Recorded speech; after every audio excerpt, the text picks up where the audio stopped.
रहीम यार खान की ज़िमनी इंतखाबात में तहरीक-ए-इंसाफ अपनी नशिस्त खो बैठी। हल्का एनी 171 के गैर हतमी गैर सरकारी नताइज के मुताबिक पीपल्स पार्टी के उम्मीदवार मखदूम ताहिर रशीदुद्दीन कामयाब हो गए हैं।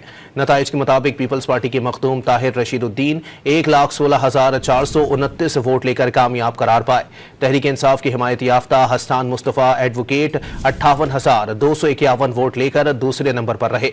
मखदूम ताहिर रशीदुद्दीन की जीत पर जियालों ने जश्न मनाया और ढोल की थाप पर भंगड़े डाले। बिलावल भुट्टो ने पार्टी उम्मीदवार की कामयाबी पर वोटर्स से इजहार तशक्कुर किया।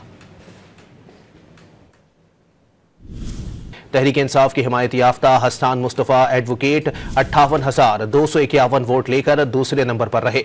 मखदूम ताहिर रशीदुद्दीन की जीत पर जियालों ने जश्न मनाया और ढोल की थाप पर भंगड़े डाले। बिलावल भुट्टो ने पार्टी उम्मीदवार की कामयाबी पर वोटर्स से इजहार तशक्कुर किया।